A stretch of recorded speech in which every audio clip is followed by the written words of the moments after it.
Olá pessoal, muito bom dia. Eu vim aqui gravar essa videoaula para vocês porque nós estamos em semana de provas, né? E nós precisamos fazer uma revisão de vários conteúdos. E o conteúdo que nós vamos trabalhar na aula de hoje é a Revolução Francesa. Na verdade, nós vamos falar sobre as grandes revoluções que aconteceram no século XVIII no continente europeu e que tiveram os desdobramentos além do continente europeu. Então vamos falar de três eventos, né, que é o Iluminismo, a Revolução Industrial e também a Revolução Francesa. Pessoal, para a gente entender melhor esses três eventos, né, que aconteceram, que resultaram, que culminaram no século XVIII, nós temos que pensar da seguinte forma. O Iluminismo, ele nada mais é do que a forma, né, como nós pensamos. E ele seria, nesse efervescer do século XVIII, a faísca, a ideologia, né, que vai mover todas essas ideias, todos esses movimentos que vão surgir a partir, né, da proliferação das ideias iluministas pela França e por todo o continente europeu. Então pensem no iluminismo como a faísca ideológica. E aí depois nós vamos ter a Revolução Industrial, que é a forma como nós produzimos, né? Seria então o motor de toda essa onda revolucionária do século XVIII, e ela vai transformar, além da economia, né, vai transformar também o modo de produção, a sociedade em geral. E como a cerejinha do bolo, nós temos a Revolução Francesa, que nós podemos definir a forma pela qual nós governamos, né? Ela seria a explosão. Então nós temos aqui três itens interligados. Nós temos a ideologia, que é o iluminismo, nós temos a economia, representada pela Revolução Francesa, e nós temos a política, representada pela Revolução Francesa. Vamos começar falando do iluminismo. Pensemos o seguinte: o que o iluminismo apresentava para a sociedade? O iluminismo, ele vai opor, né, o antigo regime, classificado pelos defensores do iluminismo, né, pelos filósofos iluministas, como um período de trevas, um período de extrema escuridão que a Europa havia passado, né, e ainda estava passando.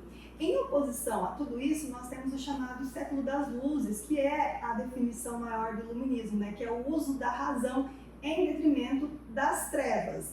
Então, quando a gente pensa em iluminismo, pense sempre assim, numa oposição ou numa dualidade, né? De um lado eu tenho o antigo regime, representado ali pela ideia de obscuridade, de trevas. Em oposição a isso, nós temos o uso da razão. Por isso, sempre nas provas externas, né, a ideia de iluminismo vai aparecer na forma de lâmpada, como se algo tivesse iluminado a mente das pessoas a partir daquele momento, para destruir, né, todas as práticas do antigo regime. Então, o antigo regime ele é caracterizado pelo absolutismo monárquico, que é aquela forma absoluta que os reis europeus governavam até o século XVIII. Outra característica do antigo regime diz respeito à economia. E aqui eu estou falando ao mercantilismo, né, que é aquela prática econômica que se popularizou na Idade Moderna, principalmente durante o período das grandes navegações, tá? Então, todos os estados europeus, né, que eram metrópoles, né, que eram estados colonialistas, eles vão adotar o mercantilismo como a prática econômica vigente, que é o acúmulo, né, de metais, uma das características, na verdade. E outra característica do antigo regime diz respeito à religião. Trata-se da intolerância religiosa, tá? Então, embora a igreja já tivesse passado ali pela questão da reforma protestante, né? Então isso ainda causava bastante mal-estar, principalmente na França, onde nós vamos ter bastante conflitos, né, entre católicos e protestantes. Então o antigo regime ele trazia essa característica de intolerância religiosa. Em oposição a todos esses valores, né, nós temos o iluminismo, que defende o quê? O uso da razão e o uso da ciência. Então o homem ele passa a ser mais racional, ele passa a defender o uso livremente da ciência. Isso era combatido, pessoal, pela Igreja Católica, tá? Mesmo que a gente está falando lá do século XVII, do século XVIII, a igreja ainda limitava bastante a questão dos avanços científicos. Outra característica, né, do iluminismo trata-se da ascensão da burguesia. E isso daqui é um ponto muito importante para você que quer não só gabaritar a sua prova bimestral, mas também quer se dar bem lá no Enem, tá? Porque iluminismo é um tema recorrente nos exames externos, tá? O Enem adora usar iluminismo. E dentro, né, da questão do iluminismo, nós temos aqui a ascensão da classe burguesa. Então, a burguesia ascende ao poder, né, político, lá na França do século XVIII, e desde então ela não sai mais do poder.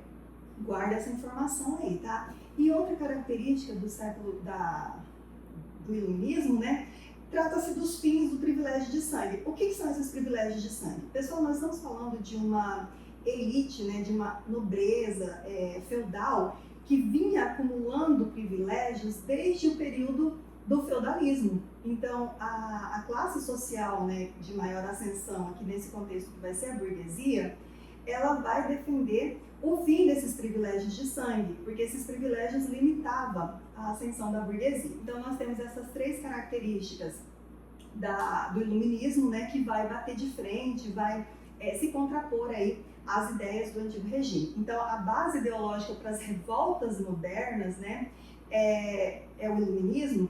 Ele vai influenciar, além da Revolução Francesa, vai influenciar também o movimento de independência dos Estados Unidos, tá? E vai influenciar, por exemplo, aqui no Brasil, o movimento da Inconfidência Mineira. Então, as ideias iluministas, elas não se prendem somente no território francês, ela se expande, né, além dos limites territoriais da França, ela se espalha pela Europa e ela chega no continente americano, e ela chega com muita, mas muita força mesmo, influenciando, né, a independência dos Estados Unidos, a independência do Haiti e também, aqui no Brasil, a Inconfidência Mineira. Então, atenção, você está se preparando aí para o Enem como treineiro, lembra dessa influência dessas ideias nos movimentos ou nas lutas pela independência no continente americano.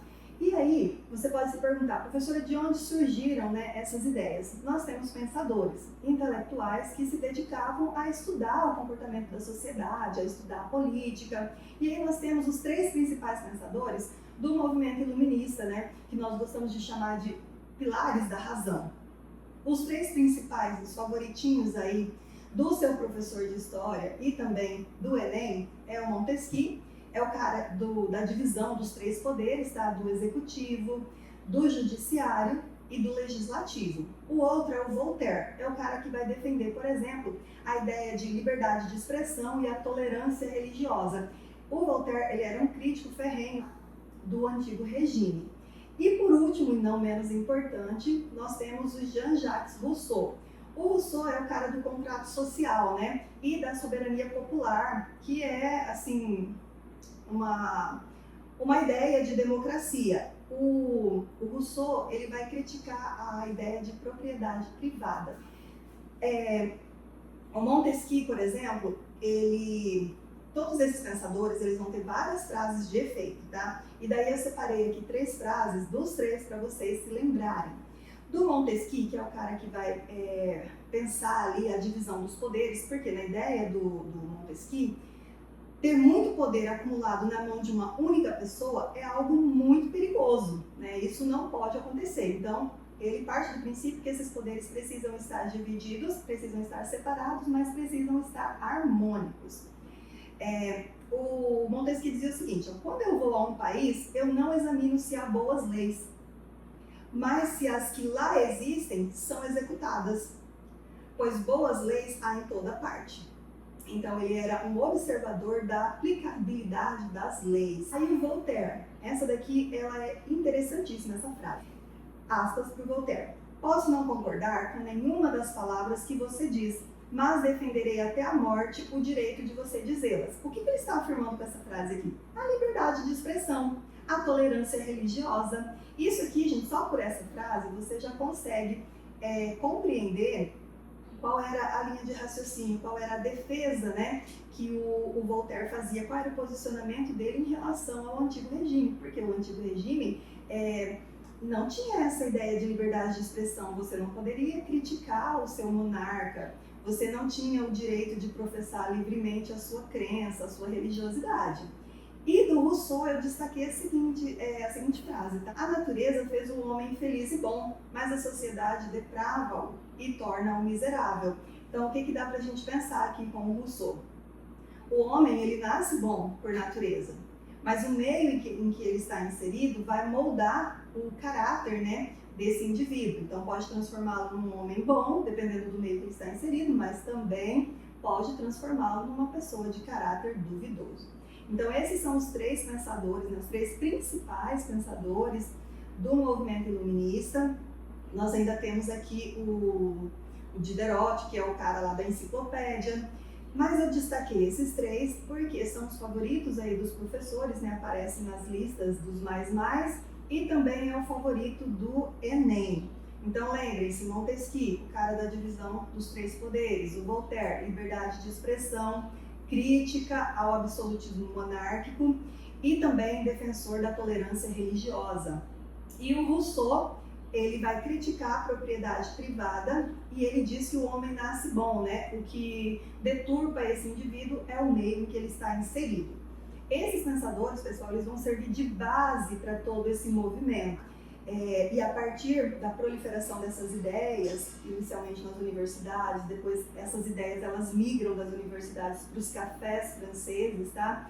Essas ideias se espalham e elas chegam até o Novo Mundo, por exemplo, através do contato de filhos da elite, né, americana que estava aqui nessas colônias e vão para a Europa estudar, e aí eles têm contato com essas ideias e eles chegam nas colônias, né, e decidem espalhar essas ideias, e aí nasce não, porque na verdade já está ali presente, né, mas fomenta a ideia de independência dessas regiões. E aí nós temos